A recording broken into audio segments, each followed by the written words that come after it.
Nosotras queremos juntar a todas las mujeres del hemisferio occidental y juntarlas en un entendimiento mutuo. Creemos en que cuando las mujeres se entienden unas a otras, entonces los hombres no volverán a pelearse más. Nosotras tratamos de imbuir en nuestros hijos la tolerancia, el amor y el respeto por las otras Américas. Nosotras queremos imbuir de nuestra herencia común y nuestras fronteras geográficas.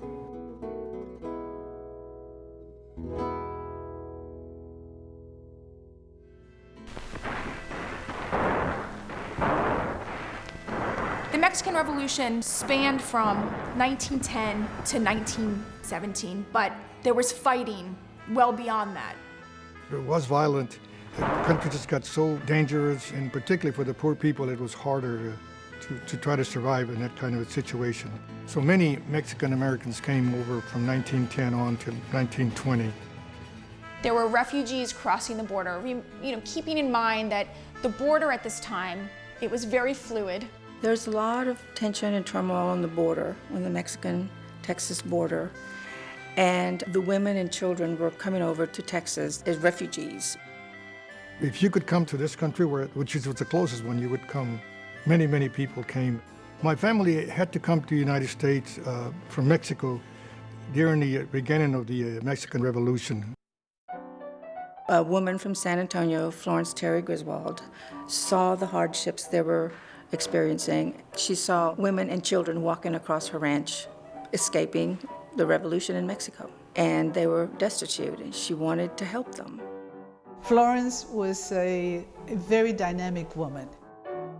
She was born and grew up in South Texas. And as such, she grew up bilingual and bicultural. She saw how those refugees, particularly the women and the children, needed help in the most basic forms.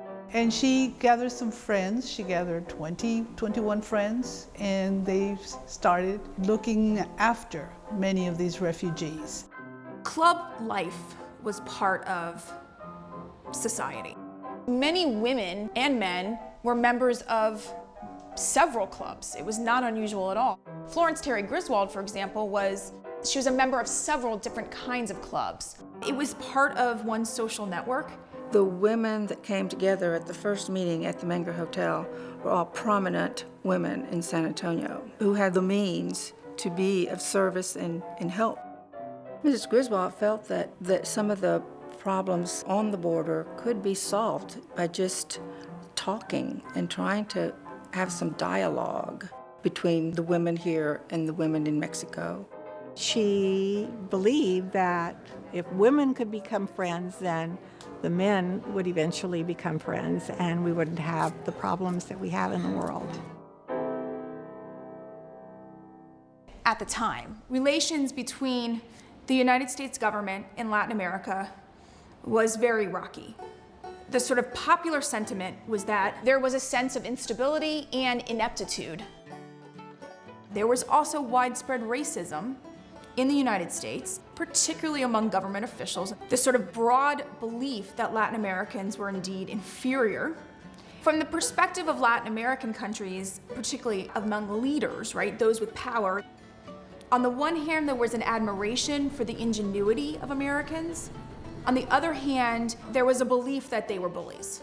Florence chose the concept of the round table, going back to the medieval round table, as a symbol of unity and also of continuity, no beginning, no ending, and also equality among the members.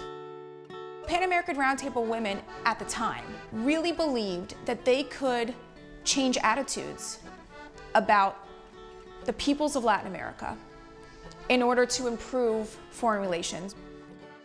Like all people who achieve something, they're not, of course, all sweetness and light.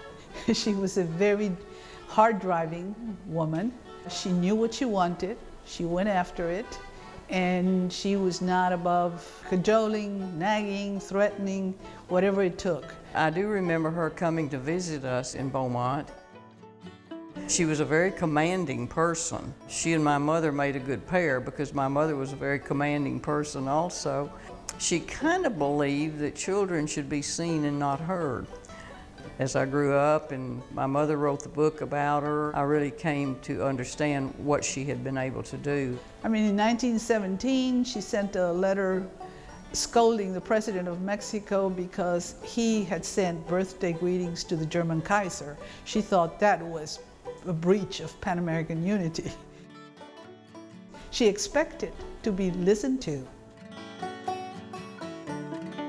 The first table was established in San Antonio in 1916, and from then on, the seed grew. The following table was the table of Laredo in Texas also.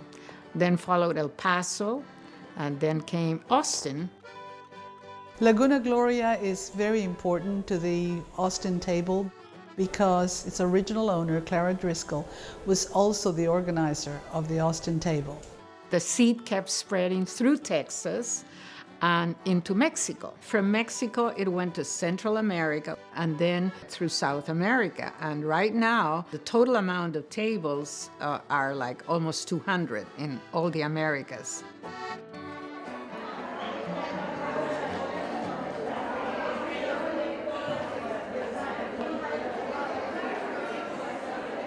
Ladies, please take your seats. Welcome on behalf of the Valley Pan American Roundtables. We welcome each and every one of you to our Observance Day celebration, or El Día de las Américas. The year our organization celebrates its centennial, and we have the honor of having our special guest, our Director General of the Alliance, Maria Eva Muñoz de Manzarraga from Mexico City. Evita. Muy buenos días tengan todos y cada una de ustedes, queridas hermanas en ideales. Es un placer estar aquí con ustedes en esta hermosa mañana en el que vamos a celebrar el Día de las Américas. Esa América que ha sido por nuestra querida y inolvidable Florence Griswold el lazo que nos ha unido durante estos casi próximos 100 años. Deseo fervientemente que continuemos unidas como nuestro lema, siendo una para todas y todas para una. One for all and all for one. Thank you. At this time, I'm going to ask everyone to please stand for the presentation of flags. The flag of the United States of America. Something else the Pan American Roundtable invested in was this notion of civic education, and that notion of civic education came out in a variety of ways. One of which was creating awareness. Barbados. One of the best examples is in 1935, the Pan American Roundtable dedicated a plaque on the bridge that united Mexico and the United States. Florence decided that the Pan American Roundtable should commemorate its existence and its purposes in a very visual way. And the Texas tables agreed to subscribe to a designing and building a marker to be placed at the international bridge between the two Laredos.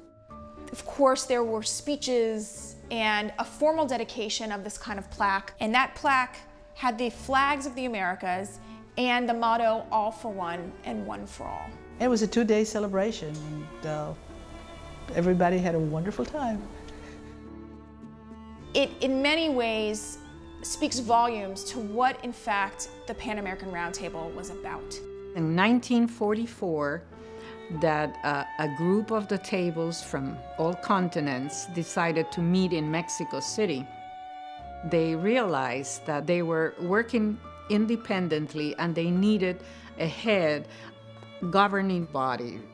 So they instituted the Alliance of Pan American Roundtables. The Alliance meets every 2 years in international conventions. We hear all the reports from all tables. I feel that these international conventions are the highlights of our organization because it gives us an opportunity to meet friends from all over and learn what they're doing And sometimes you get ideas just by listening to their reports.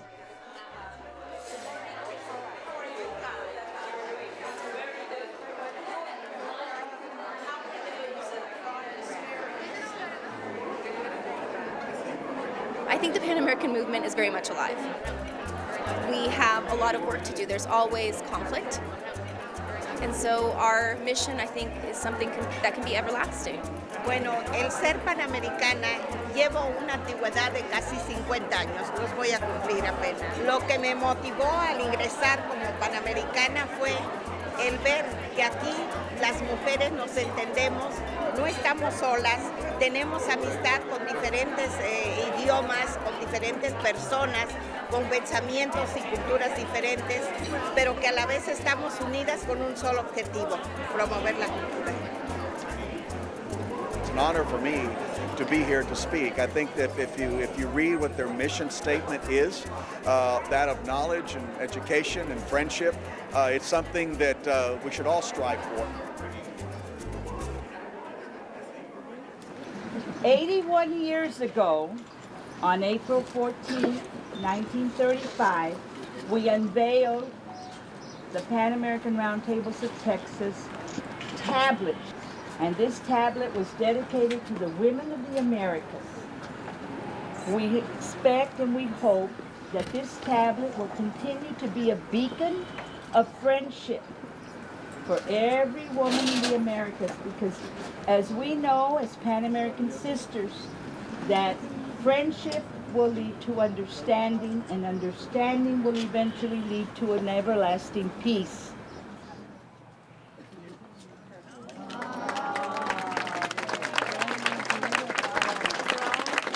And our motto is forever imprinted on it, one for all and all for one. Una para todas y todas para una.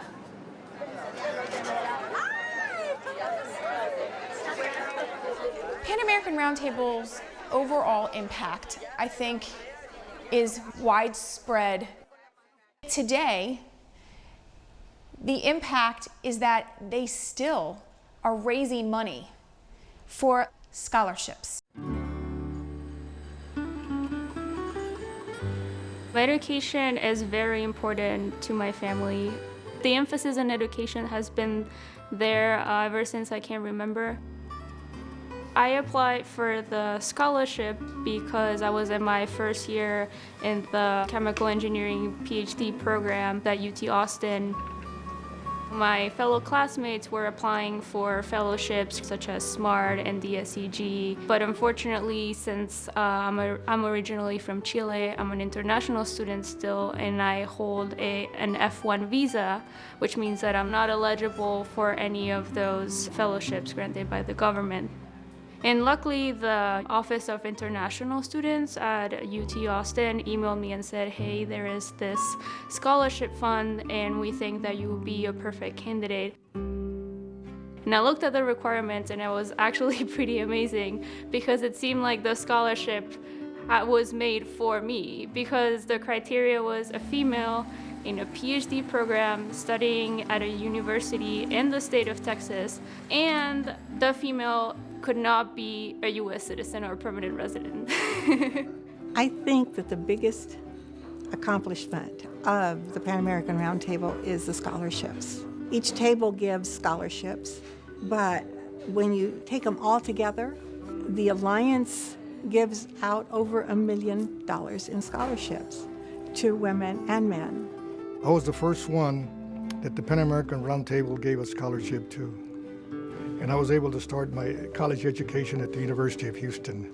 Since I was able to start the university and finish there, I had 3 younger brothers that were able to go to college because I was able to finish college myself.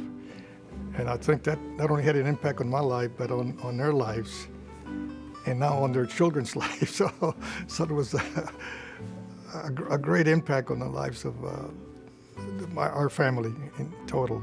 And having the Pan American Roundtable and a community center, a social service center working together can do wonders for the community, and they sure did wonders in my life.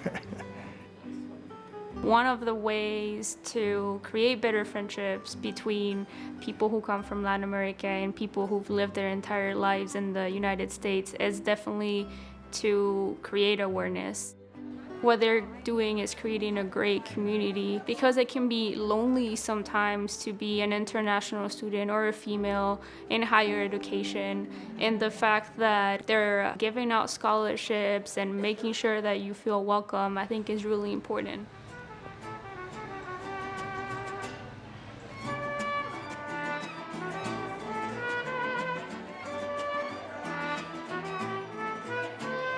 It is very interesting that it was women who did this, but I think it was only women who could have done this. There was very little place for women in politics, and so this was a place where women could have an impact. If you think about what relations were like and how little connection women had with each other across the Americas, this one woman, in many ways, really started a movement that is today alive and well. I'm very proud to be her great niece. I just learned to respect her. I learned about the work that she had done through my mother. The fact that it was important enough for people to carry it on for 100 years, for women to carry it on for 100 years. And women have been the one who have carried it on. My grandmother became a member in 1938. My mother became a member in the late 60s, and then I became a member in 1983. I danced at one of the Pan American functions in Juarez at my grandmother's house when I was 10 or 11 years old in the 50s. Growing up in both worlds, you see everyone as the same. There's no difference. I knew my mother had been a member of Pan American Roundtable when I was a child, and we lived in El Paso, Texas. Later in life, before I knew it, my arm was being twisted and I was actually becoming very active on the board. My grandmother was a member. She was born and raised in Mexico. Then my mother became a member and then a director. And then a number of years later, my mom put a group together to sponsor me for membership. I think the relevance of the Pan American Roundtable in the 21st century is going to grow. Mrs. Griswold's work will never be completed. Good works never are completely finished. I think we're just getting started on the next 100 years. Very hopeful for the future of our organization.